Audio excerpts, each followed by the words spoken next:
오늘 우리에게 주시는 말씀 누가복음 7장 34절 말씀, 한 구절 말씀 큰 목소리로 함께 읽겠습니다. 시작.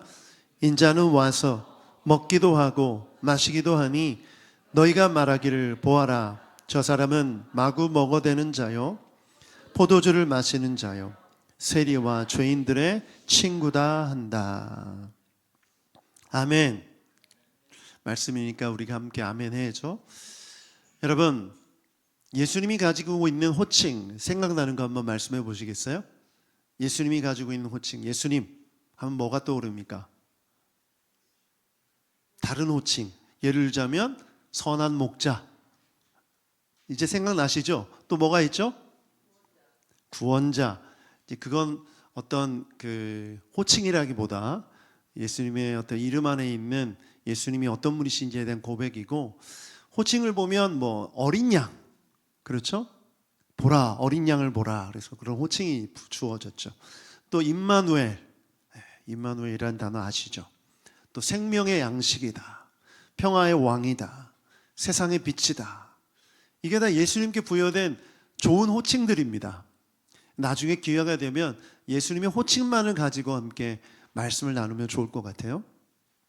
그런데 이건 예수님을 믿고 따르는 사람들이 부여한 호칭들인데, 예수님을 따르는 사람들이 아닌 예수님을 믿지 않는 유대인들이 주어준 호칭이 있어요. 그게 뭐냐면 나사렛 예수다. 당시 예수라는 이름은 흔한 이름이었어요. 제가 초등학교 다닐 때 제 이름이 영진이라는 이름을 가진 사람이 7명이었거든요. 김영진은 2명이고 최영진, 소영진, 고영진, 노영진, 이 이름이 그렇게 흔했어요. 근데 이제 성으로 누군지 구분이 되지 않습니까? 근데 예수라는 이름은 이 당시 아주 흔한 이름이었어요. 그래서 어디 출신 예수 이렇게 이름을 붙였던 거죠. 구분하기 위해서. 그런데 예수님을 향해서 호칭을 부를 때 나사렛 출신 예수라고 굳이 이렇게 출신지를 부른 이유가 뭐냐면, 나사렛이 촌입니까? 도시입니까? 네, 시골 출신이라는 거예요. 시골 출신 예수라는 것을 강조하기 위해 유대인들은, 특히 예루살렘 출신들의 유대인들은 예수님을 비하하기 위해 그 표현을 자주 사용했죠. 또 요셉의 아들, 이 표현도 썼어요. 요셉이란 사람의 아들, 아버지가 가지고 있는 권위와 능력은 결국 그 집안을 통해서 그 사람이 어떤 위치고 어떤 능력이 있는지를 보여주기 때문에 요셉의 아들이라는 표현도 예수님을 향해서 많이 사용했어요. 그리고 어떤 본문에서는 귀신 들린 자다, 바알세불의 힘을 입어서 기적을 행한다고 하면서 귀신의 아들이란, 귀신 들린 자라고 비하하는 말들을 했습니다. 예수님의 그 어떤 인기, 그 능력을 깎아내리기 위해서 이런 호칭을 지어준 것이죠. 그런데 그 중에 우리가 주목해 볼 별명이 있는데, 그 별명이 뭐냐면 오늘 읽은 본문에 나오는 별명이에요. 먹기를 탐하는 자, 먹는 걸 좋아하는 자라는 거예요. 예수님을 향해서 이런 호칭이 있는 거죠. 우리나라 말로 표현하면 먹보다 먹보, 너무 잘 먹는다. 두 번째, 포도주를 즐기는 자, 술 좋아한다는 거예요. 그러니까 먹보의 술꾼이란 뜻이에요. 그리고 세리와 죄인의 친구다, 이렇게 말해요. 이게 뭐냐면 죄인들이랑 어울려 다닌다, 불량배 같다. 소위 말하면 이런 표현이 적절할지 모르겠지만 양아치다, 건달이다. 어떻게 죄인들과 어울리면서 먹고 마시고 포도주 마시고 잔치란 잔치는 다 참여해요? 예수님을 믿지 않는 사람들이 볼 때는 그 모습이 좋지 않게 보였기 때문에 깎아내릴 의도로 그런 먹보, 술꾼, 양아치, 건달 이런 표현으로 호칭했던 거죠. 그런데 성경에 기록되다 보니까 굉장히 점잖은 표현으로 먹기를 탐하는 자, 포도주를 즐기는 자, 세리와 죄인의 친구다라고 기록한 것이죠. 여기서 질문이 생겨요. 그렇다면 왜 예수님은 이런 호칭을 들을 일을 하셨냐라는 거예요. 여러분, 기분 나쁜 별명을 없애기 위해서는 그런 행동을 하지 말아야 되지 않습니까? 예측이 되잖아요. 아니, 메시아로서 이 땅에 오셨는데 사람들이 자신을 향해서 그런 별명을 지어줄 걸 모르셨을까? 왜 잔치가 있는 곳엔 다 참여하셔서 포도주도 마시고 음식을 마셨을까? 포도주가 떨어졌는데 가나 혼인잔치 참석하셔서 어떻게 하셨죠? 물을 포도주로 바꾸셨어요. 물론 그 안에 있던 사람들을 위해서 포도주로 바꾸신 것이기도 하지만 예수님도 더 드시고 싶으시지 않으셨을까라는 생각을 해봅니다. 여러분, 너무 성경을 틀 안에 가두어서 읽지 마세요. 여러분 한번 생각해 보십시오. 왜 예수님이 이런 호칭을 들을 만큼 잔치자리에 참여하고 사람들과 어울리고 그렇게 사셨을까?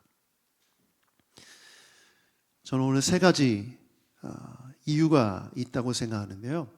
가장 큰 이유는 예수님은 인생을 즐기셨다는 거예요. 여러분, 예수님은 아주 짧은 기간 십자가의 구원이라는 사명을 위해 이 땅에 오셨기 때문에 자신이 곧 그 일을 이루고 하늘로 가실 것을 알고 계셨어요.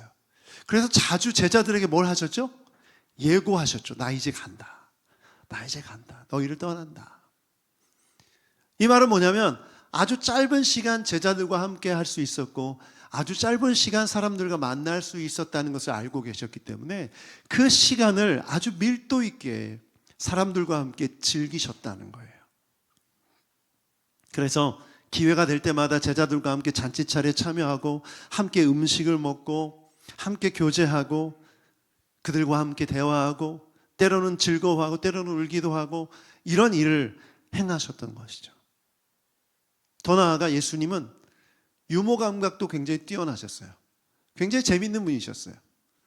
예수님이 사람들에게 여러 가지 비유를 말씀하셨을 때 사실 우리가 읽을 때는 성경이니까 딱딱하게 평면적으로 1차원적으로 읽지만 그 얘기를 직접 듣던 사람들은 어땠을까요? 빵빵 터졌을 거예요. 저도 좀 이렇게 하고 싶은데 예수님이 비유로 말씀하실 때 네 눈에 있는 들보를 먼저 봐라. 이 얘기가 먼저 나를 돌아봐야 되는구나 뭐 이런 가르침을 우리가 평면적으로 이해하지만 그 얘기를 듣던 그 이스라엘 백성들은 너무나 신선한 가르침이었던 거예요. 아니 어떻게 저런 표현을 쓰다니. 평소에 저 유대인들, 바리새인들, 사두개인들 정말 못마땅했는데 저들을 향해서 이런 표현으로 유머러스하게 비판하다니. 모두가 다 막 흥분되는 거예요. 너무 재밌는 거예요. 또 무슨 표현을 쓰실까? 낙타가 바늘길을 들어가는 것 같다. 부자들을 비유하시면서 그런 말씀하셨죠.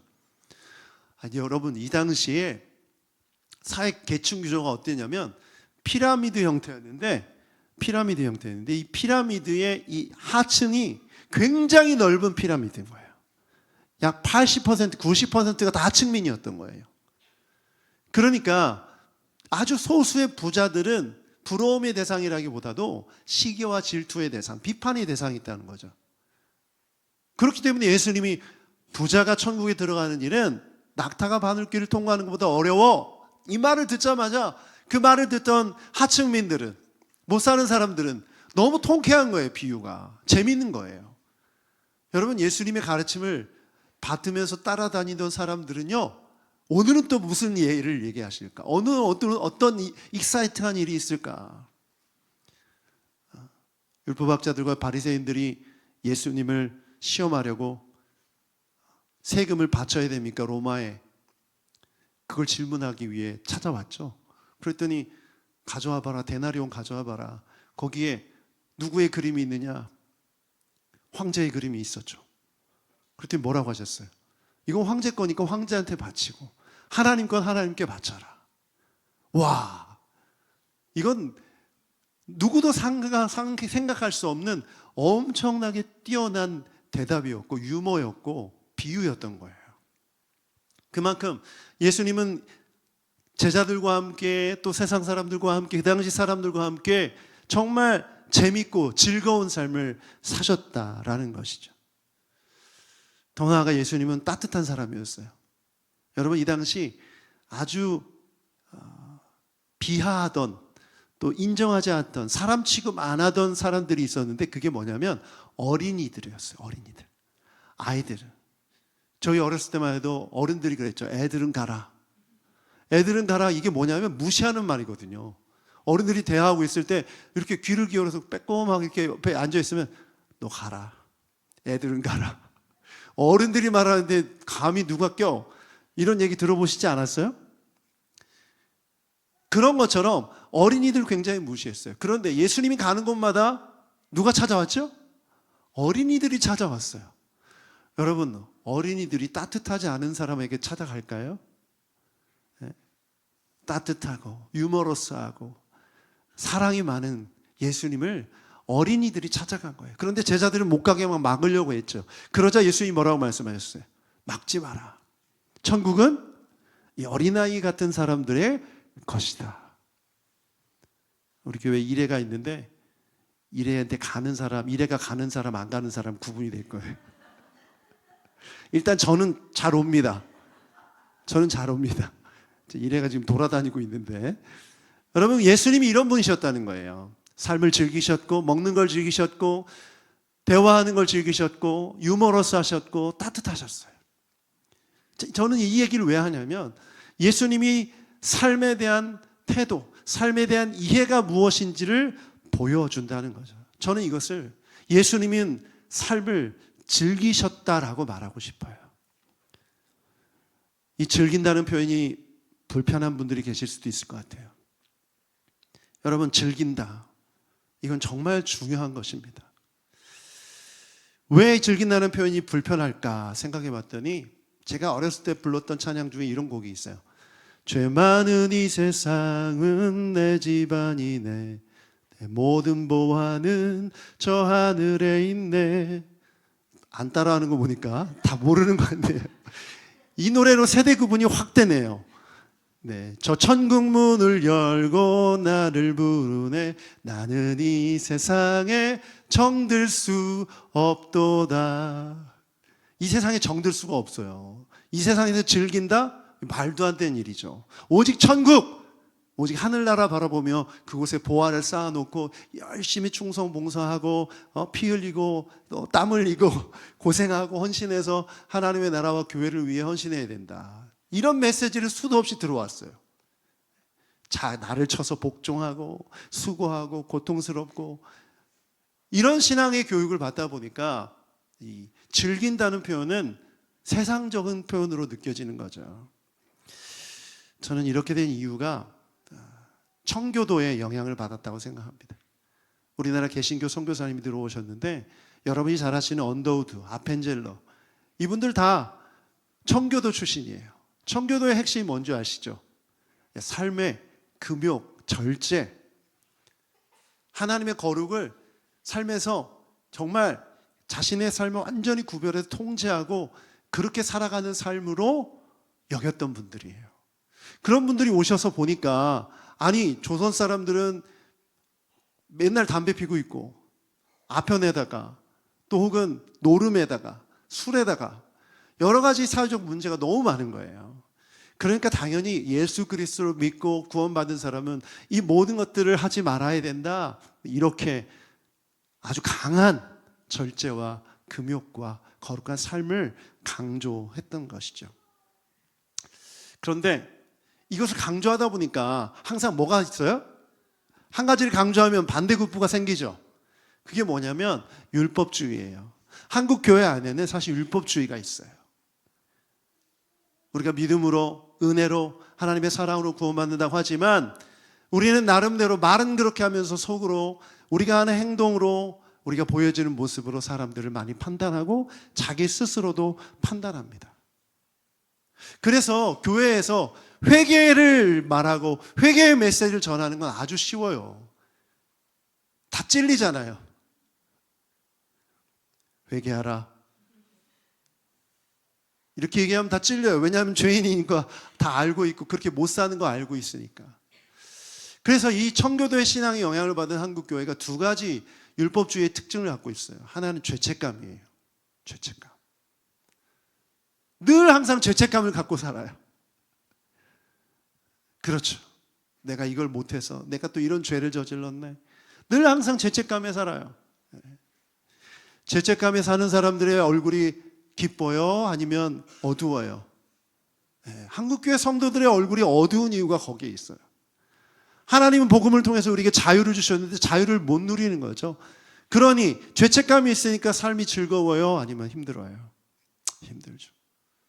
여러분이 만약에 어떤 과거에 큰 죄를 지어서 사람을 죽였다고 칩시다. 아무도 몰라요. 아무도 발각되지 않았어요. 그런데 그 사람은 평생 그 감옥 안에 사는 거죠. 그 죄책감의 감옥 안에 살아가요. 내가 사람을 죽였다는 그 죄 때문에. 오히려 죄인으로 벌받고 처벌받고 재판받아서 그 죄값을 치르고 나면 마음이 더 편한 거죠. 그런데 우리 많은 그리스도인들의 마음속에 이 죄책감이 있어요. 두 번째는 폐쇄성이에요. 거룩은 하나님의 은혜 안에서 자연스럽게 이루어지는 삶의 모습인데 마치 죄를 멀리하고 죄를 짓는 사람을 구분하고 자꾸 멀어지게 하는 것이 거룩이라는 생각을 하는 거예요. 여러분 질문해 볼게요. 한국 교회는 폐쇄적입니까? 개방적입니까? 우리 순장 모임 할 때도 여쭤봤는데 다 폐쇄적이라고 얘기를 하더라고요. 세상 사람들은 교회를 폐쇄적으로 볼까요? 개방적으로 볼까요? 대답을 못 하시겠죠. 폐쇄적으로 보죠. 왜 그럴까요? 하나님께서 우리에게 주신 이 복음의 은혜를 잘못 이해했기 때문이죠. 이 세상 속에서 살아가는 우리가 우리의 삶을 어떻게 결정하고 어떻게 살아가느냐는 하나님의 뜻 가운데 허락하신 삶의 의미와 그 목적과 그 방향을 온전히 이해할 때 가능한 것인데 청교도적인 어떤 신앙의 그 단점, 율법주의 신앙이 들어와서 죄는 지으면 안 되고 죄 지으면 지옥 가고 죄 짓는 사람을 멀리해야 되고 죄를 멀리하고 구별해야만 거룩한 공동체가 되고 이런 식의 사고방식으로 살게 되면 여러분 자신도 갇히게 되고 교회도 갇히게 되는 거예요. 그래서 전도하기 힘든 이유가 그거예요. 여러분 전도할 때 안 믿는 사람이 교회 가면 술 끊어야 되고 담배 피지 말아야 되고 이거부터 떠올리죠. 난 이걸 즐기고 있는데 이걸 좋아하는데 마음껏 자기 자신이 누리고 싶은 누린 것을 못하게 한다는 통제한다는 생각이 먼저 있기 때문에 복음을 증거하기 어려운 거죠. 여러분 교회 공동체의 모든 일들은 자연스러워야 됩니다. 자연스러워야 돼요. 사도행전 2장에 보면 자신의 물질, 자신의 재산을 팔아서 나눴죠. 그거 누가 시켰어요? 아니면 자연스럽게 한 거예요? 자연스럽게 한 거예요. 성령이 임하니까 자기 재산을 그렇게 자유롭게 스스로 그렇게 하는 거예요. 그러면 우리의 삶 가운데 나타나는 거룩한 삶의 모습, 이것은 하나님의 은혜로 자연스럽게 드러나야 하는 것이고 하나님께서 기뻐하시지 않는 것에 대해서 정죄하고 책망하고 제한하고 규제해서 되는 것이 아니라 자연스럽게 이루어질 때 그것이 진정한 삶의 변화인 줄 믿습니다. 그래서 여러분 제가 자주 쓰는 표현이 한국 교회 기독교인들은 신유대주의자다, 신율법주의자다. 정말 우리 자신을 돌아보고 깨뜨려야 될 줄 믿습니다. 좋은 예가 예수님이죠. 예수님은 세리와 죄인들을 찾아가셨어요. 오늘 여러분이 순 나눔 가운데 나눌 삭개오, 예수님은 찾아가셨어요. 근데 율법주의자들과 유대인은 어떻게 했죠? 멀리 했어요. 만나지도 않았어요. 밥도 같이 먹지 않았고 대화도 하지 않았어요. 왜? 죄인이기 때문에. 거룩을 구별과 구분, 배제와 분리로 여겼던 거예요. 근데 예수님은 오히려 만나시고 찾아가시고 대화하시고 함께 나눴어요. 여러분 그것이 우리가 배워야 될, 본받아야 될 모습인 줄 믿습니다.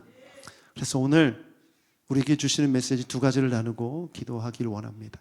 첫 번째, 함께 읽어보죠. 시작. 삶을 즐기십시오. 전도서 3장 12절부터 13절 말씀 함께 읽어보겠습니다.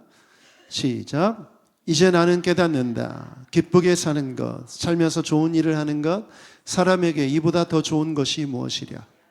사람이 먹을 수 있고 마실 수 있고 하는 일에 만족을 누릴 수 있다면 이것이야말로 하나님이 주신 은총이다. 아멘. 요즘 쓰는 표현이 있죠. 눈이 즐겁다, 귀가 즐겁다, 입이 즐겁다. 이런 표현 자주 쓰십니까? 제가 갑자기 이 표현이 떠오르면서 나는 내 눈이 즐거운가, 내 귀가 즐거운가, 내 입이 즐거운가 한번 생각해 봤어요. 여러분, 오늘 삶을 즐기라는 말을 오해하지 마십시오. 더 비싼 것, 더 좋은 것, 아름다운 것, 유명한 것, 이런 것을 즐기기 위해 노력하고 애쓰라는 얘기가 아닙니다. 그것은 뭐냐면 이미 여러분에게 주신 것, 지금 현재 누릴 수 있는 것, 그것을 즐거워하라는 것입니다. 이것이 오늘 우리에게 주시는 메시지인 줄 믿습니다. 아주 작은 것에서 감사할 수가 있다면 즐길 수 있는 것이죠. 여러분, 어제 비가 왔죠? 이런 질문 드리고 싶어요. 어제 내린 비를 즐기셨습니까? 비가 오는구나. 이건 그냥 사실을 인지하는 거고, 비가 와서 좋다. 빗소리가 너무 듣기 좋네. 얼마 전에 산불도 많고 또 정말 건조한데 비가 와서 너무 좋겠다. 특히 경남 쪽에 있는 분들은 이 비가 정말 단비겠다. 뭐 한 거예요, 저는 지금? 비를 즐긴 거죠. 우산을 쓰고 가면서 이 비가 옷에 튀고 신발이 더러워지고 이것부터 생각하는 것이 아니라 하늘에서 내리는 비를 가지고 즐길 수 있는 정도의 수준까지 간다면 여러분 정말 잘 살고 있는 거예요. 저는 저에게 먼저 적용해 봤어요. 제가 그래서 물을 마시는데 물이 맛있는 거예요. 물을 즐기는 거죠. 목마르니까 마시는 물이 아니라 그 물 맛을 느끼며 물을 즐기는 거예요. 아, 물을 마실 수 있어서 좋다. 물이 너무 즐겁다. 그렇게 생각해 보면 즐길 수 없는 게 없어요.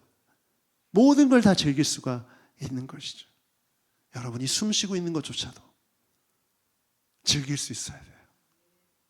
저는 비염이 있어서 알러지성 비염에서 코가 자주 막힙니다. 어느 날 코가 뚫려서 숨을 시원하게 코로 숨을 쉬면 기분이 너무 좋아요. 뇌로 산소가 많이 공급된다고 그러더라고요. 코로 숨을 쉬면. 그 숨조차도 즐길 수 있는 거죠. 여러분, 여러분이 지금 현재 누리고 있는 것을 즐기지 못하고 있다면 여러분 지금 감사하지 못하고 있다는 증거예요. 감사하지 못하는 사람은 즐길 수가 없어요. 여러분이 주어진 인생, 시간 즐겁습니까? 하나님 앞에 감사하고 있다면 즐길 수밖에 없어요. 여러분의 인생 즐기시기 바랍니다. 이것은 사역에도 적용됩니다. 여러분이 하는 사역, 교회 사역이든 어떤 사역이든 그 사역을 잘 즐길 수 있어야 돼요. 왜냐하면 그것은 은혜로 내게 주신 사명이니까. 아멘. 아멘. 저에게 적용해 봤어요. 여러분, 설교자의 숙명은 설교를 해야 된다는 거죠. 그런데 이 설교를 즐거워하지 못하면 이건 너무나 힘든 일이에요. 저는 어떤 것 같아요? 사실 어제까지는 설교를 즐기지 못했습니다. 늘 항상 매주 다음 주 설교를 늘 기억하고 생각하고 준비하고 이런 생활을 벌써 8년, 9년째 하고 있는 거죠. 교회 개척할 때는 설교하면 좋겠다는 생각에 설교하면 좋지, 설교하고 싶어라는 마음으로 시작했지만 이게 매일 또 매년 매주 반복되는 이 상황 속에서는 이 설교의 부담은 너무 크고 힘들어요. 지금은 우리가 아침 기도회를 하지 않아서 그 부담이 좀 줄어들긴 했지만 여전히 더 큰 부담이 생깁니다. 아침 기도회를 안 하고 있으니, 아침 설교를 안 하니 이제 금요일 설교, 주일 설교를 더 잘해야 되잖아요. 제가 이 사역을 즐기고 있지 못하더라고요. 그러니까 이것은 늘 항상 저에게 부담이고 고통이고 스트레스인 거예요. 다음 주에는 어떤 말씀을 전할까? 돌아봤어요. 왜 이렇게 됐을까? 왜 나에게 주어진 이 귀한 사역을 즐기지 못할까 생각해 봤더니 평가받고 있다고 생각하기 때문에 그렇더라고요. 찔리세요? 저를 평가하셔서? 여러분은 평가하는지 안 하는지는 알아요. 근데 제 스스로 모두가 그렇지 않습니까? 어느 날은 설교를 잘했다 생각이 들어서 막 기분이 좋지만 어느 날은 집에 가서 이불 뒤집어 쓰고 발로 차고 싶을 정도로 내가 왜 그런 설교를 망쳤을까? 왜 그 말을 했을까? 왜 그 예배를 얘기했을까? 뭐 이런 자기 스스로 평가를 하기 때문이죠. 그러다 보니까 즐기지 못하는 거예요. 제가 마음을 어제 말씀 준비하면서 바꿨어요. 하나님이 나에게 주신 기회, 이것을 즐기라고 하시는구나. 즐겁게 하라고 하시는구나. 전 이제 몰라요. 평가는 알아서 하세요. 우리 주님이 알아서 하실 거예요. 여러분이 설교를 듣고 뭐 평가를 하고 안 듣고 뭐 순종도 안 하고 뭐 무슨 내용이었는지 기억도 못해도 상관없어요. 저는 이제 즐겁게 할 거예요. 듣는 거 여러분의 몫이에요. 근데 설교라는 단어가 부정적입니까? 긍정적입니까? 엄마 아버지가 밥상머리에서 막 얘기하면 아이가 뭐라고 얘기해요? 설교하지 말라고 하잖아요. 여러분 잔소리로 듣지 말고 설교를 즐기시길 축복합니다. 아멘. 그러면 되는 거죠. 찬양하는 것을 즐기고 사역하는 것을 즐기고 성경 읽는 것을 즐기고 기도하는 것을 즐기고 여러분 한번 즐겁게 즐기는 수준까지 한번 해보세요. 이건 제가 볼 때는 누구도 못 막을 영성의 능력이라고 믿습니다. 이 정도 수준까지 된다면 우리 새노릇교회는 걱정이 없어요. 여러분 걱정이 없어요. 진짜. 저는 그렇게 되고 싶어요. 여러분도 그렇게 되는 여러분 되길 축복합니다. 여러분 삶을 즐기십시오. 한 컵의 물도 즐기시고 숨을 쉬고 있음을 즐기십시오. 두 번째, 마음껏 즐기되 선을 지키십시오. 그렇죠? 우리에게 주어주신 자유는 한계가 있어요. 여러분 에덴 동산에 왜 하나님께 선악과를 놓으셨죠? 선을 지키란 얘기예요. 에덴 동산의 수많은 것들 다 누려 즐겨 이름도 짓고 막 나 잡아봐 하면서 뛰어다니고 니들 하고 싶은 대로 마음껏 놀아. 그러나 이것만 선을 지켜. 이게 주님의 메시지죠. 그러니까 마음껏 즐기되 주님이 말씀하신 선을 지켜야 되는 거예요. 고린도전서 10장 23절을 보면 이렇게 기록되어 있죠. 같이 한번 읽어보죠. 시작. 모든 것이 다 허용된다고 사람들은 말하지만 모든 것이 다 유익한 것은 아닙니다. 모든 것이 다 허용된다고 사람들은 말하지만 모든 것이 다 덕을 세우는 것은 아닙니다. 여러분 인생을 살아가면서 내가 무언가를 즐기고 싶을 때 두 가지 질문을 하면 돼요. 첫 번째, 유익한가? 나한테 유익하고 가정에 유익하고 교회에 유익한가? 이 세 가지 질문을 해보면 되죠. 여기에 합격이면 오케이면 즐기셔도 됩니다. 두 번째, 덕을 세우는 것인가? 덕을 세우는 것인가? 나에게 덕이 되고 가족에게 덕이 되고 교회에 덕이 되는가? 그러면 이 세 가지 질문에 답을 금방 찾을 수가 있는 거예요. 그럼 여러분이 인생을 즐기기 위해 무언가를 계획하고 무언가를 하고 싶은데 그것이 나한테 유익하고 덕이 되는가? 우리 교회에 덕이 되는가? 유익한가? 여러분 이것을 질문해 볼 필요가 있는 것이죠.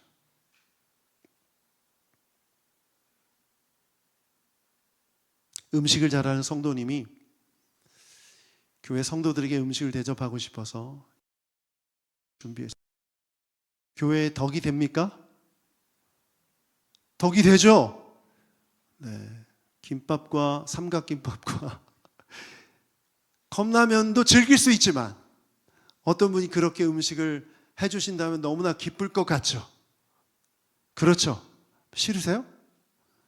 좋죠? 네. 그러나 그 준비하는 일 때문에 협소한 교회 공간과 여러 가지 문제들 때문에 혹은 준비하는 것이 너무 힘들고 버거워서 시험에 들게 된다면 그게 덕이 됩니까? 유익합니까? 그렇지 않죠. 그래서 내가 뭔가를 하고 싶고 즐기고 싶다면 이 두 가지 질문을 놓고 생각해 보면 판단이 서요. 그러면 여러분이 즐기고 여러분이 하려는 모든 일을 통해서 뭐가 됩니까? 하나님의 영광이 나타나는 거예요.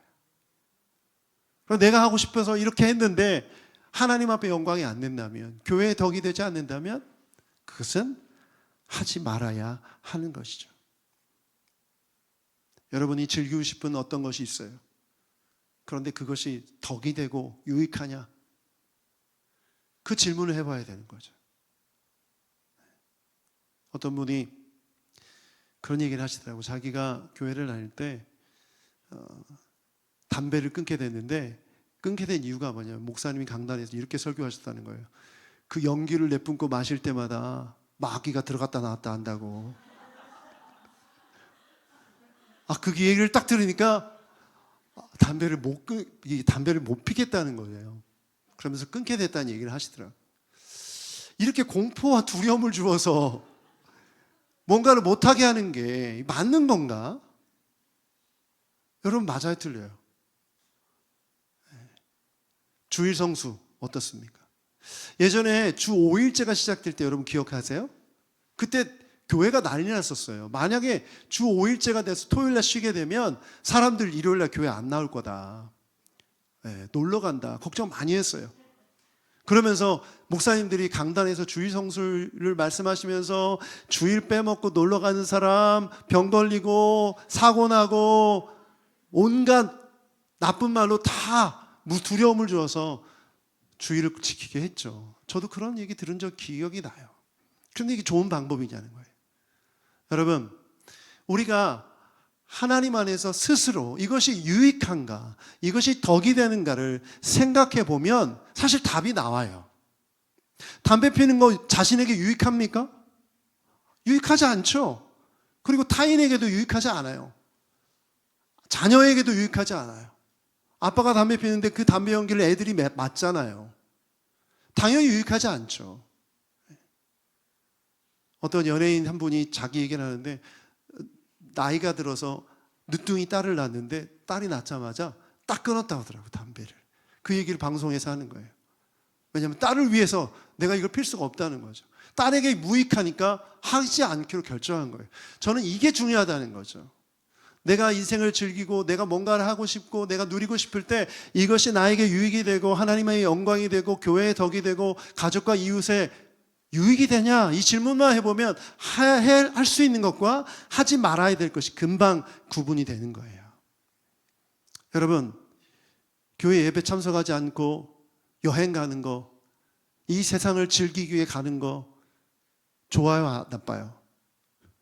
이렇게 이분법적으로 얘기하니까 대답하기가 어렵죠? 가셔야죠. 가족을 위해서 여행 가셔야죠.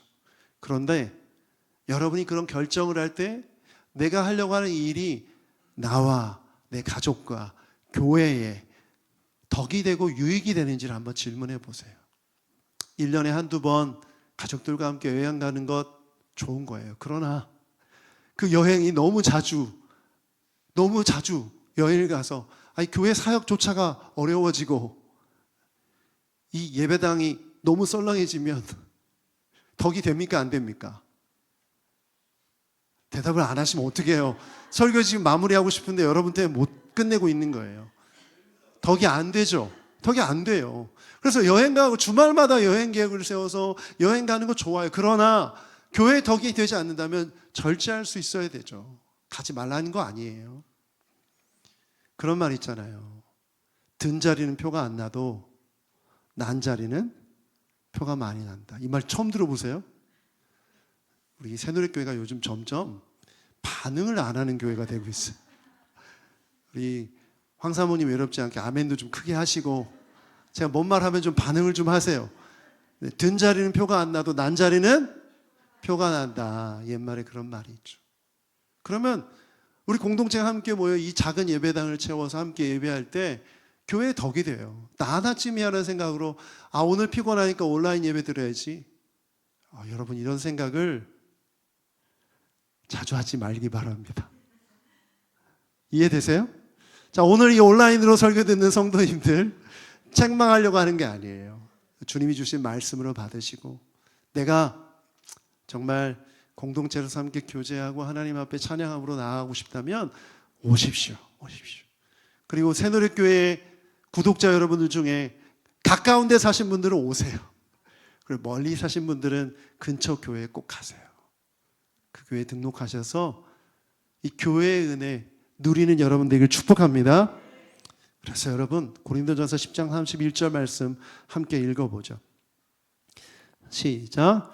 그러므로 여러분은 먹든지 마시든지 무슨 일을 하든지 모든 것을 하나님의 영광을 위하여 하십시오. 아멘.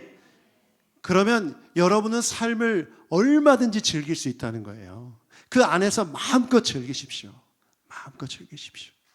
그것이 꼭 신앙과 연결되지 않더라도 괜찮아요. 맛있는 거 많이 드시고 즐거워하십시오. 여러분이 기쁘고 즐겁게 누리는 것을 주님 또한 기뻐하세요. 그리고 그것이 하나님께 영광이 됩니다. 세 번째, 주님을 즐거워하십시오. 사실 이게 결론이죠. 여러분, 어떤 분은 이런 생각하시는 분들이 계실 거예요. 내가 지금 너무 힘들고 어려운데 난 즐길 게 없어. 물을 마셔도 쓴 약을 먹는 것 같고 세상을 봐도 아름답지가 않고 너무나 삶이 고통스러워서 난 아무것도 없어. 이런 분이 계실 수 있을 거예요. 목사님, 뭘 알지도 못하면서 제가 짓는 고통과 아픔을 아세요? 이런 생각이 드시는 분이 계실 거예요. 하박국서를 보면 하박국이라는 선지자가 이런 사람이었어요. 정말 없었어요. 아무것도. 외양간에 송아지가 없어요. 포도나무와 무화과 나무에 열매가 없어요. 먹을 게 없다는 얘기예요. 소가 없어요. 소를 가지고 밭을 갈아서 뭐라도 심어봐야 하는데 이 삶의 소망이 전혀 없는 거예요. 그런데 하박국이 이렇게 말하죠. 하박국서 3장 18절 말씀 함께 읽어보죠. 시작. 나는 주님 안에서 즐거워하련다. 나를 구원하신 하나님의 안에서 기뻐하련다. 지금 뭐 하겠다는 거예요? 지금 세상적인 즐길 거가 없지만 지금 하나님으로 나는 즐기겠다. 하나님 한 분만으로 난 즐거워하겠다. 저는 이 고백이 여러분의 고백이 되길 축복합니다. 그러므로 없는 걸 보지 마세요. 물론 고통스럽고 힘들 수 있지만 여러분 안에는 누가 계세요? 하나님이 계시는 줄 믿습니다. 모든 것을 주실 수 있으시고 모든 것을 알고 계시고 인도하시는 그 주님이 여러분의 즐거움의 이유가 되길 주님의 이름으로 축복합니다. 말씀을 마무리하면서 예수님의 삶을 한번 돌아봤어요. 예수님은 우리를 향해 어떤 마음이실까? 제자들을 향해서 어떤 마음을 가지셨을까? 예수님이 승천하시면서 정말 제자들의 마음, 제자들을 향한 마음이 잘 표현된 데가 요한복음 17장이에요. 거기 보면 정말 제자들을 사랑하는 마음이 절절히 드러나 있어요. 저는 제자들이 순교의 현장, 고난과 핍박의 현장을 통과하면서 절대 인생을 저주하거나 괴로워하거나 후회하거나 신앙을 갖게 된 것을 후회하고 원망하지 않았다고 생각해요.